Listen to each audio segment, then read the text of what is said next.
యాదగిరిగుట్టలో మండల పరిషత్ కార్యాలయంలో పాలకవర్గం వీడుకోలు సమావేశంలో మంత్రి కోమటిరెడ్డి వెంకటరెడ్డి, ప్రభుత్వ విప్ బీర్ల ఐలయ్య, భువనగిరి ఎంపీ చామల కిరణ్ కుమార్ రెడ్డి పాల్గొన్నారు. వీడుకోలు సమావేశంలో పాల్గొని ఎంపీపీ, జెడ్పీటీసీ, ఎంపీటీసీలకు సన్మానించారు.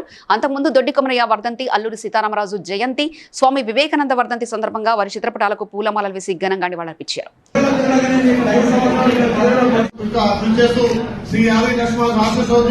బ్రహ్మాండమైన మెజార్టీ నుండి మా అన్న చామల కిరణ్ గారికి, ఎంపీపీకి, జెడ్పీటీసీకి, ఎంపీటీసీలకు, ప్రజాప్రతినిధులకు, అధికారులకు నిజంగా ప్రత్యేకంగా ధన్యవాదాలు.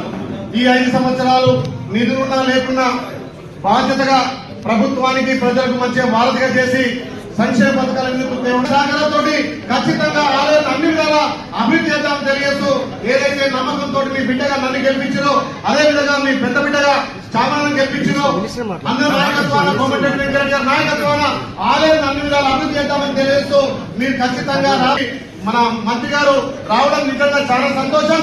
ఎన్ని పనులున్నా ఆలయం అంటే నాకు ఖచ్చితంగా నా సొంత నియోజకవర్గంగా చూస్తున్నటువంటి మంత్రి గారికి, ఎంపీ గారికి ప్రత్యేకంగా ధన్యవాదాలు చేస్తూ, మీ ఇద్దరి నాయకత్వాన ఇంకా దాదాపు ఆలయాలు 10 ఏళ్ళు అభివృద్ధి కాలేదు కాబట్టి మీ ఇద్దరి నాయకత్వాన ఆలయం ఎక్కువ నిద్రించి. Please like and share, subscribe to BCN Telugu News. Please like, share and subscribe to BCN Telugu News.